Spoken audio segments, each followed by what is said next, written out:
Dua lah. Oke, selamat sore. Ini dua lawyer dari kantor hukum.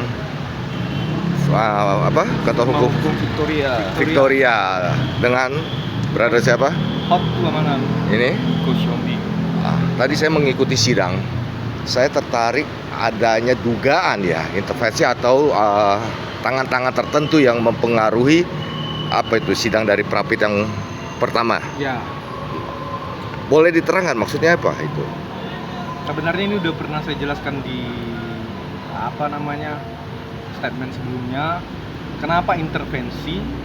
Karena kita lebih dulu memasukkan pra peradilan, ya kan? Itu pertama, 15 Agustus 2024. Tapi kenyataannya jaksa penuntut umum memasukkan berkas perkara dengan secara tiba-tiba tanpa pemberitahuan kita selaku kuasa hukum dari Justice Party. Itu problemnya. Jadi intervensinya di mana? Dia dengan secara tiba-tiba memasukkan berkas perkara tanpa sepengetahuan kita. Padahal sebelumnya sudah ada komitmen bahwa pra peradilan dulu yang diproses, barulah kalau seandainya tidak diterima atau ditolak oleh majelis hakim atau hakim, ya kan, barulah dakwaan dilanjutkan. Namun itu tidak dilaksanakan oleh jaksa penuntut umum. Itu.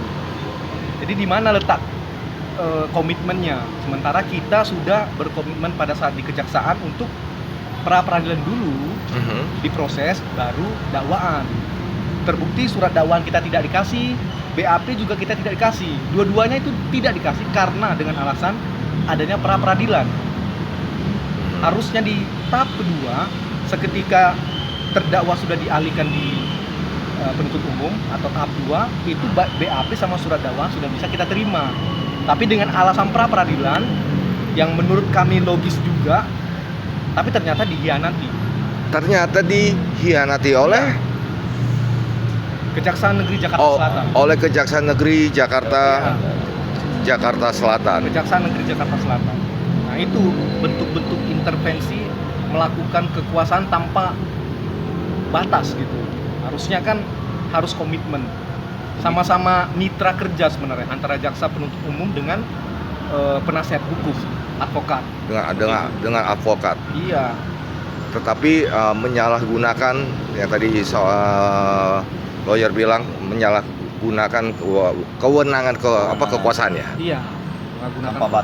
Tanpa batas. Dan sewenang-wenang. Dan harusnya menurut kami pengadilan juga bisa mengambil kebijakan kalau seandainya ada nama yang sama, kok bisa sih berkas perkara dakwaannya diterima dan dilanjutkan dengan jadwal persidangan, sementara pra peradilan sudah terlebih dahulu terregistrasi.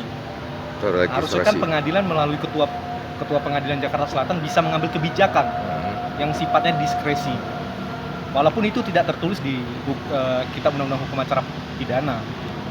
Terus yang kedua, jadi ada kekuasaan hukum yang bermain di belakangnya itu, maksud berada. Diduga bisa jadi seperti itu. Diduga. Iya. Dan tadi juga saya mendengar adanya ketidakhadiran saya mungkin pengacara bisa menjelaskan dari sidang pertama itu. Ketidakhadiran itu yang saya singgung terkait Kejaksaan Negeri Jakarta Selatan tidak hadir dalam sidang pra peradilan perdana tanggal 29 Agustus 2024. Dan itu sebenarnya harus dia patuhi untuk hadir. Tapi sengaja tidak hadir supaya dakwanya lebih dahulu dibacakan atau diperiksa tanggal 4 September. Nah, masuk akal kan sebenarnya. Jadi dia persoalan ditunda 29 Agustus supaya di 4 September lebih dahulu dakwanya dibacakan dibandingkan pemeriksaan pra peradilan. Jadi bisa dikatakan adanya upaya atau strategi yang dilakukan oleh pihak kejaksaan agar sidang dakwaan itu terlebih dahulu dibandingkan pra peradilan, begitu? Ya, dengan tujuan pra peradilan kita gugur. Hari ini pra peradilan kita gugur. Supaya sidang pra peradilan terhadap Polres Jakarta Selatan itu gugur demi hukum gitu. Karena dakwaan yang sudah disidangkan yang lebih dahulu. Iya. Itu. Jadi Banyak sekali strateginya kejanggalan. berhasil. Strateginya berhasil. Tapi kan strategi tidak baik juga itu. Ya bisa dinilai sendiri sebenarnya. Ya dinilai sendiri. Iya. Jadi Kelihatan sangat kecewa sekali Pak Lawyer mengenai mencari keadilan di negeri ini, terutama ketika dengan kejaksaan. Tanggapan? Itulah seperti yang diceritakan sama rekan saya, ya itulah kinerja dari oknum lah ya, bukan instansinya Oknum, ini. betul, oknum. Iya. Iya, Apalagi kan udah beberapa video lah udah tahu lah para masyarakat.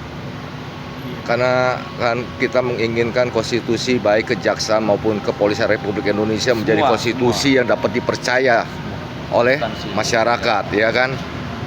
Ada lagi mengenai hal ini, nanti saya mungkin akan bertanya tentang hal yang lain lagi. mungkin bisa saya jelaskan juga terkait eksepsi yang kita sampaikan. Ya. Jadi eksepsi yang kita sampaikan adalah surat dakwanya tidak cermat, tidak teliti, dan tidak jelas menguraikan dakwaan.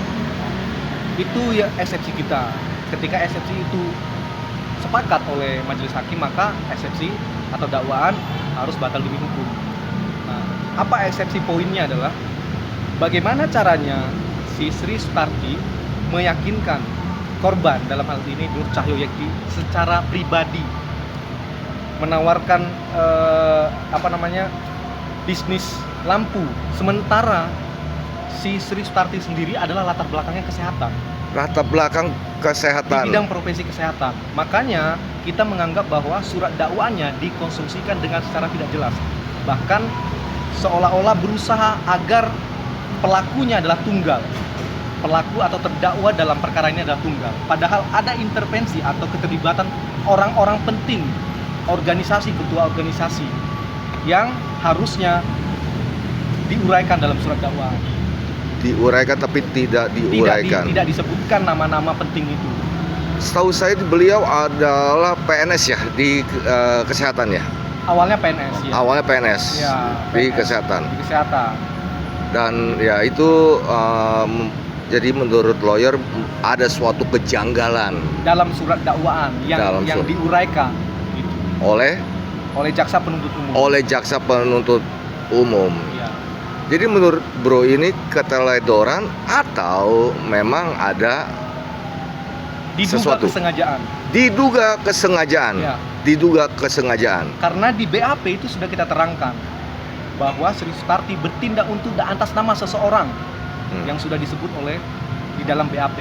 Di dalam BAP itu boleh disebutkan Ya nanti di fakta persidangan kita akan tahu siapa orangnya. siapakah orang yang Dan saksi itu memerintah. sudah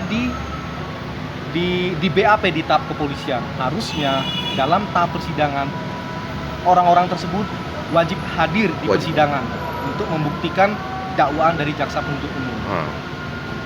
Tapi masih belum. Kita akan mintakan itu wajib untuk dihadirkan. Nanti ada agendanya. Nanti Agenda itu di persidangan itu ada alurnya lah. nanti ada lagi yang ingin disampaikan. Itu saja, mungkin mudah-mudahan orang-orang yang melihat, terutama orang yang berkepentingan, Pengadilan Negeri Jakarta Selatan bisa melihat video ini supaya meneliti dengan baik surat dakwaan daripada penuntut umum yang tidak jelas, tidak cermat. Jadi segala eksepsi kita mudah-mudahan dikabulkan sehingga eksepsi kita diterima. Dengan kata semoga Bapak Hakim Ketua mempunyai hati nurani. Ya, dengan kearifan dan kebijaksanaannya dalam memutus, harusnya eksepsi kita diterima dan dakwaannya batal demi hukum, sehingga terdakwa atas nama Sri Sutarti harusnya dilepaskan. Karena banyak Jika kita sudah kejanggalan. Ya, diterima. Oke, mungkin saya ada pertanyaan lagi, tapi saya akan cut di sini dulu, Oke. ya kan? Karena kan banyak teman-teman saya yang ingin men-share di TikTok itu harus 10-11 menit, Bro. Jadi nggak bisa sampai panjang. Kalau panjang nggak bisa. Jadi saya harus cut ya. Jadi berapa bagian ya? Habis ini saya tanya. Gitu. Oke, habis ini saya bertanya lagi.